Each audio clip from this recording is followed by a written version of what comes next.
morning, Highland. Great to see you today. Glad you are here. We want to say welcome to everybody watching online as well. Glad you've joined us. Say a special welcome to Sharon today. She had some surgery and is at home recovering. Hope that you do better soon here, recover like you're supposed to. We also want to say congratulations to the high school girls basketball team on their third place finish in state. I know a lot of people were following that, and just a number of the girls are a part of Highland as well as the coach, and they're going to be having a celebration at the high school gym tonight at 6, and our student ministry is dismissing tonight, so middle school and high school dismissing this evening to participate in that celebration, and all of the public is invited at the high school gym at 6 o'clock tonight. So wanted to let you know that's going on, and really congratulations to that team. We're going to conclude this series today that we've been in for the last number of weeks called Desperate for Deliverance. When my kids were younger, they were, kids in grade school, I would sometimes have dreams at night that they were in life-threatening situations, that something desperate was really going on, and I would wake up in the middle of the night, and I'm just in full sweat, heart racing, and just scared to death. And so I would get out of bed and walk to their rooms and look in on them just to make myself feel better. And so I would walk in there, but what I would do, I would stand in the doorway and then take some time and pray God's protection over them. They never knew. I didn't wake them up. I didn't tell them the next morning. To this day, they don't know that ever happened unless they're listening right now, of which I'm pretty sure they're not. I never told Sherry those things to give her any reason for concern. Now, maybe you've never had a dream like that, but if you're a parent, you know that kind of concern for your kids. We just have this deep desire to protect. We want to keep them from harm. There's a reason we have the expression, like mama bear, because we have this instinct to protect our kids in that way. And so one of the pet names that I've had for Sherry over the years was Mama Bear. Not because she angrily protects the kids in that way. She's more like the playful mama bear. Let's all just roll around on the ground, down the hill, slide on the snow. That would be Sherry Mama Bear. I think for me it just kind of rolled off the tongue, and so I'd walk out the door. See you later, Mama Bear. Come in. How you doing, Mama Bear? Those kinds of things. And so last year, just before her birthday, she texted me a picture of this pendant like this, and she said, this is what I want for my birthday because this is what you call me all the time. So I texted her back and I said, well, if we're getting each other presents based on what we call each other, this is what I want for my birthday. And I'm kidding, she has never called me that to my face. I just hear her say it under her breath in the other room. But as parents, we have this desire to protect our kids. And so if they're hungry, we want to feed them. If they are sad, we're going to comfort them. If they're sick, we're going to get the medical care that they need. Imagine if your child were sick with a life-threatening illness, and some of you have faced this. Wouldn't you exhaust every option to make them well? In desperation, wouldn't you try anything and everything? We're going to look at a text today in Mark chapter 5. So if you have your Bible, you can open there. It's about a father desperate to find healing for his daughter. The father's name was Jairus, and he was the ruler at the synagogue in the town of Capernaum, which made him kind of like the preacher and a Bible college professor and the mayor all wrapped up in one. And this father's name was Jairus, and he was the ruler of the synagogue there. We're going to read what happened in Mark chapter 5, beginning in verse 21. It says, when Jesus had again crossed over by boat to the other side of the lake, a large crowd had gathered around him. So we're sort of picking up the story in the middle of what's happening. So let me sort of catch you up to speed on what's happening when he crosses again to the other side of the lake and where he's headed. Jesus was returning by boat to the town of Capernaum, which is a town on the shore of Galilee. And I've got a map I want us to take a look at. And so toward the top left of the map over here, I've got my pointer, and it was working. There it is. So you see Capernaum over here, kind of the top right side of the map. There's the town of Capernaum, and Jesus and his disciples had left there, and they had traveled across the Sea of Galilee over here to Kursi or Gergesa, which is there on the right-hand side of the lake. And on the way across was the time that Jesus had calmed the sea, so that had happened on the way over. They get over there to Kursi or Gergesa, and that's where Jesus cast the demons out of the guy, and they went into the pigs, and they all ran into the lake and drowned. So that's all happened over there. And now they have gone back. My pointer's not wanting to work this morning. They're traveling back, they're going back, and now they have arrived again at Capernaum. Now, Capernaum was sort of a home base of Jesus' ministry during his lifetime. He spent a lot of time there. The Bible even tells us that Peter owned a house there in Capernaum. And for those of you who went with me to Israel in 2015, we visited this site in Capernaum that is thought to be Peter's house based on archaeological evidence that has been found there. But this is what they've done, and they're traveling back over to Capernaum now. And the Bible tells us that as he's getting back to Capernaum, a large crowd gathers around. A large crowd is gathering around because word has gotten back there. The storm was calmed at Jesus' word. The demons came out of the man, went into the pigs, they ran into the lake. All that news has traveled back ahead of them. And so as he's coming back, everybody's gathering around. So verse 22 goes on.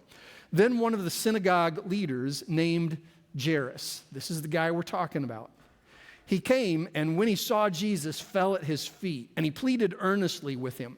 My little daughter is dying. Please come and put your hands on her so that she'll be healed and lived. So Jesus went with him. Now, this synagogue ruler comes out in the midst of the crowd, and everybody is watching, and he falls at Jesus' feet. This is not the guy you would expect to go to Jesus for a miracle. He is the religious leader in this town. He is the guy that everybody else goes to when they're looking for spiritual guidance, when they're looking for assistance, when they're looking for prayer. He is a part of the Jewish leadership that didn't like Jesus. He's a part of the Jewish leadership that was probably telling all of his people in Capernaum, ignore this Jesus guy, don't get sucked into his cult. And yet here he is in the midst of the crowd, because his daughter is sick. He's exhausted every other option. She's dying. Nobody else has been able to help her. And I know that you just calmed a storm. And I know that you just cast some demons out of a guy. Can you do anything for my daughter? He is desperate for deliverance in this moment. You have to wonder,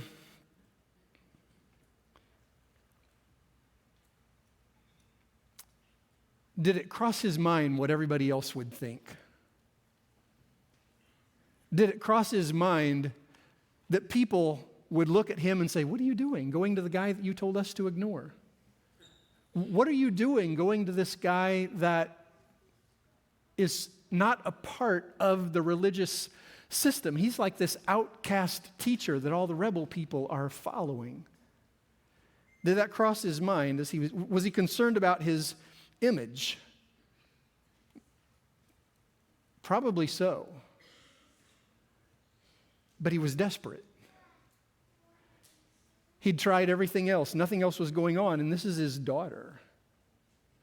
This is the one that you just have a dream that they're having trouble in the night, and you go to their room to check on them just to make sure they're okay and pray over them. Here she is dying, and so he goes to Jesus. I need some help. And so he doesn't care what anybody else thinks. And maybe some of you are in this position right now where you need to fall at the feet of Jesus, but you're just a little bit too concerned about what other people are going to think. You're a little bit too concerned about your image. Maybe there is a desperate situation in your life where you are needing some deliverance. It's an addiction. It's a sickness. It is, life is falling apart. Marriage is coming apart. Your kids maybe are going the wrong direction. And your whole life you've been telling people, if you just do things God's way, everything's going to work out. And now you're just a little bit afraid to say you've got trouble going on in your life, because what are other people then going to say? Maybe some of you just need to turn to Jesus for the very first time in your life. Some of you need to give your life to Christ. You need to submit to Him. You need to quit living life your own way and live God's way. You need to quit being so concerned about what you want out of life and be concerned of what God wants out of your life. But you've got some family members who don't think too highly of Christians, and so it's a little bit hard. What are they going to think? What are they going to say to you in that kind of a situation? Some of you maybe need to be baptized, but you're afraid to now because you've been coming to church so long, everybody thinks you've been baptized. They don't know any different. And so now if you get in the baptistry, it's like, what? Are you a little bit too concerned about what other people would think of that? Maybe we need to stop being concerned about what other people would think and maybe be concerned about what God thinks. And so that was the position Jairus was in. But it's hard for us when we're worried about the crowd. We want to pretend like everything is okay. We want to pretend like we have it all together. And so the question is, when will your level of desperation override your pride? Jairus had reached that point. There was just too much at stake for him, and so he asked Jesus to intervene. So verse 24 goes on. We are introduced to another character in this story. It says a large crowd followed and pressed around him. So now Jesus is with Jairus and on the way to Jairus' house to heal his daughter. So as they are on their way, the crowd is pressing around, and a woman was there who had been subject to bleeding for 12 years. So she's got a medical problem that's been going on for 12 years. She had suffered a great deal under the care of many doctors and had spent all she had on this medical care, yet instead of getting better, she grew worse. Now consider the contrast between Jairus and this woman who's bleeding. He's a man, she's a woman. That was a huge difference in that day. Men ruled the roost, women stayed in the background. And so there's just a huge contrast between them in that way. One is wealthy. Jairus had plenty of money. He's a synagogue ruler. He's a ruler of people. He's a leader. She has already spent everything she has, so she's penniless. One is the ruler of a local synagogue. The other is not even allowed in the synagogue because she's considered unclean because of her bleeding. So she's not able to go to church. She's not able to go in the synagogue. She's not able to gather with others to worship.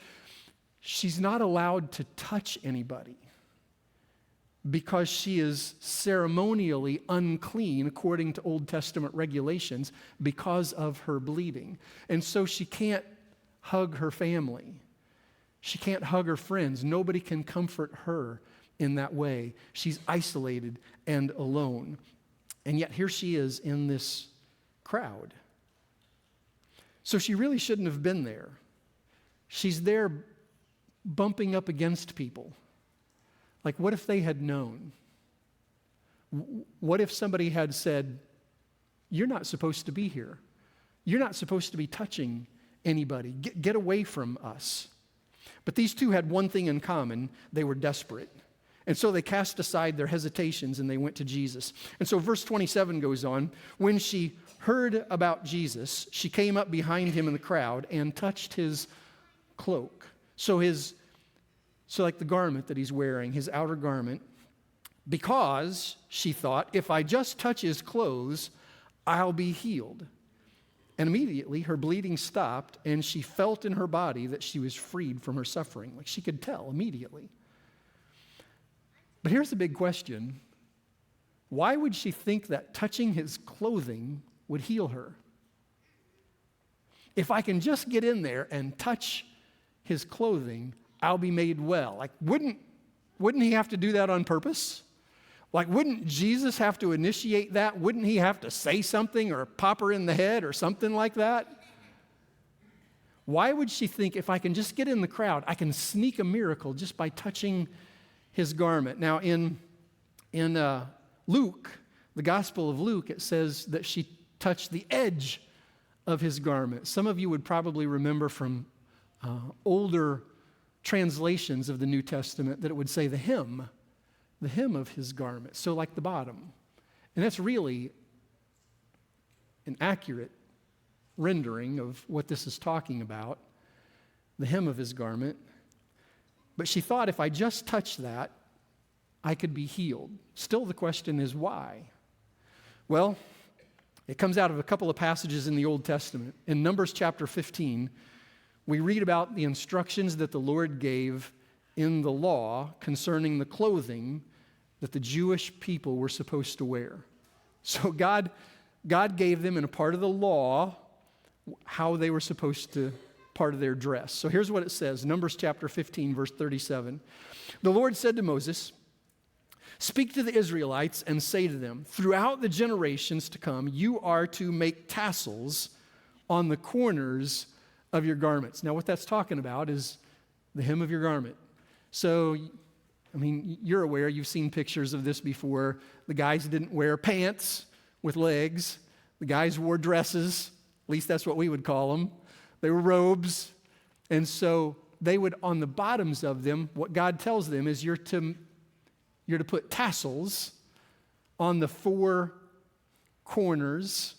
There's really not corners, but on the four spots where you would imagine corners to be. And he says, you're to have a blue cord on each tassel. You will have these tassels to look at so that you will remember all the commands of the Lord, that you may obey them. So there was a purpose. So what God said is, when you dress, when you make your clothing, I want you to put tassels on the hems of your garments, and there's to be a blue cord in each one of them. And it's a daily reminder, every time you put on your clothing, every time you see somebody else on the streets, you always have these tassels on there. Every time you see them, it's a visual reminder about God's commands. Oh yeah, I'm supposed to obey God's commands. Oh yeah, I'm supposed to obey God's commands. Oh yeah, I'm supposed to obey God's commands. It's a visual reminder everywhere they went. That was the purpose in them. There's another text that fits into this. In the Old Testament book of Malachi, it says, "For you who revere my name, the Son of Righteousness will rise with healing in his wings." Now, the way those are connected is that those tassels, they called them wings. Those were the wings of their garments. So you're supposed to have wings on your garments. So Jesus would have had those on his garment that day. And then Malachi says, when the Son of Righteousness comes, he will have healing in his wings. And she thought, if I can just touch one of those wings, I could be healed. There's no indication that there should be. Jesus didn't do that any other time. You know, like the blind guy, spit, mix up the mud, put it on his eyes. I mean, he didn't walk up to the guy and say, "Touch my wing." You know, never happened. But yet she knew the Old Testament. She put these texts together and she thought, I am desperate. I don't know what else to do.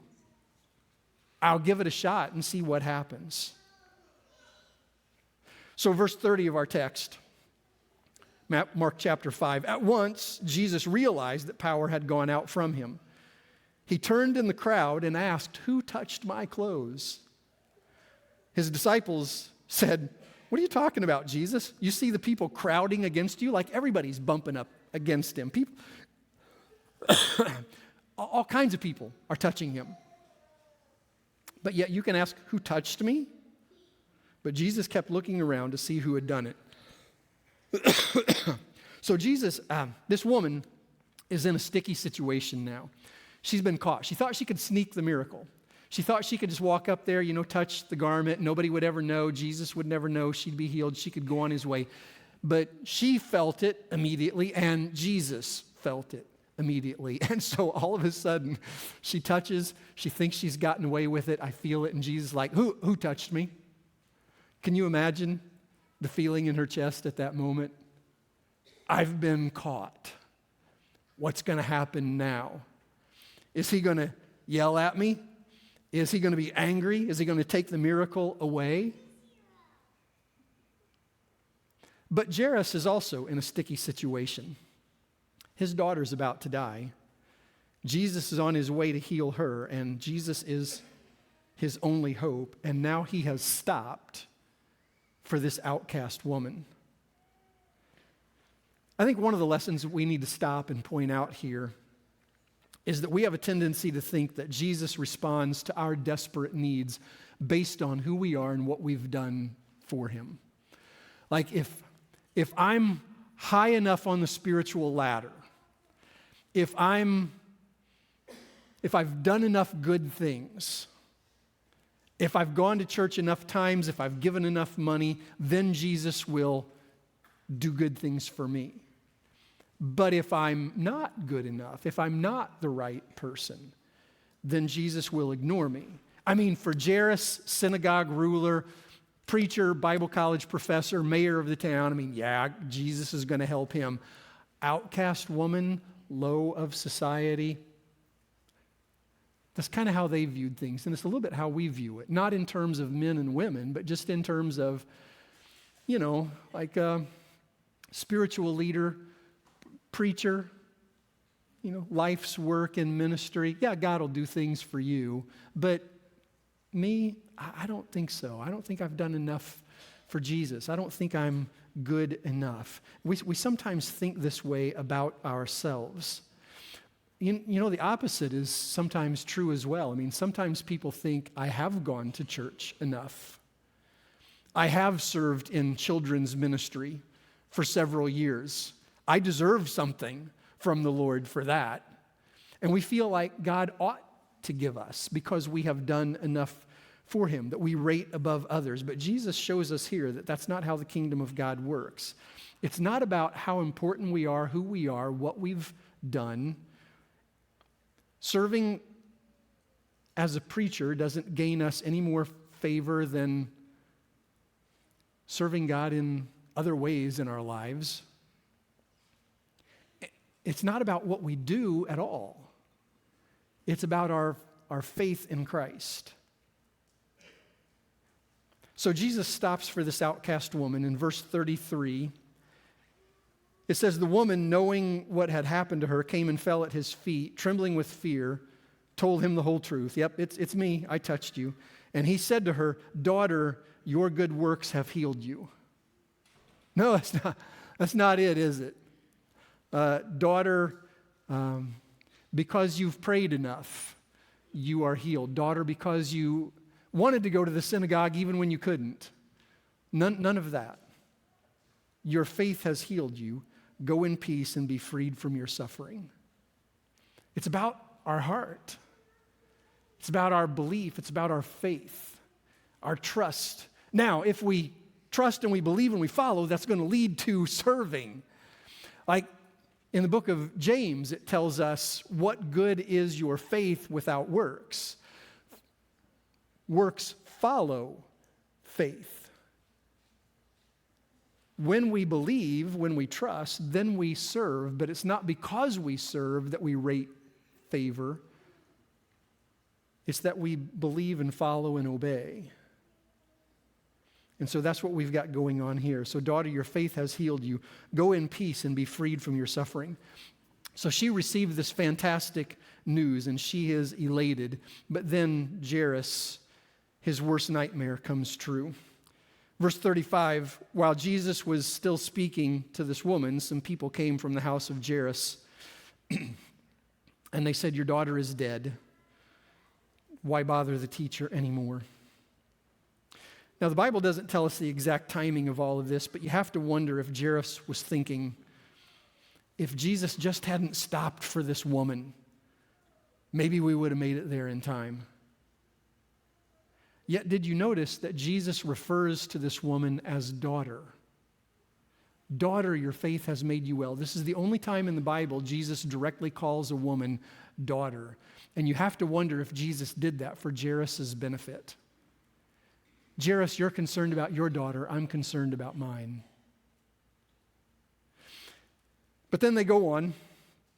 Verse 36, overhearing what they said, Jesus says to Jairus, don't be afraid, believe.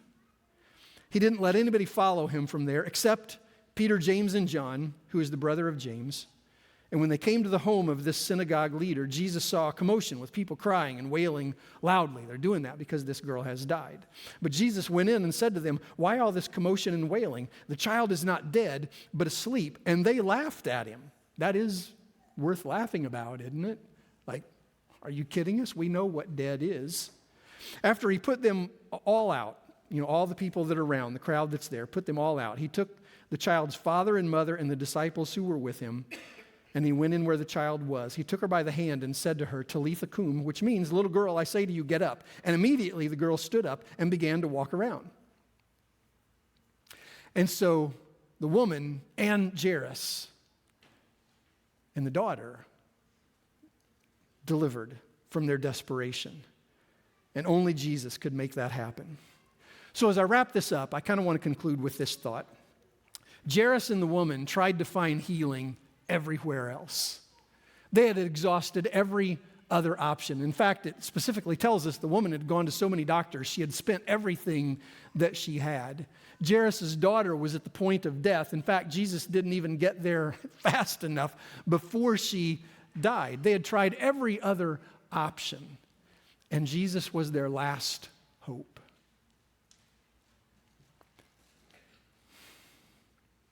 I wonder how many of us make Jesus our last hope for things that are going on in our lives, the desperation that we have, the addiction that we face, the money struggles that we're having, the marriage that's coming apart, our kids that are turning away, trauma that we're having, fights with our family. And we try everything else. And it's not until everything else has failed that we finally go, I can't make it work, Jesus. I need you to fix this. Maybe what we need to do is make Jesus our first option instead of our last hope. I wonder how life would be different if we would just turn that over to Christ and say, you're in charge of my life, here it is. Do with my life as you will.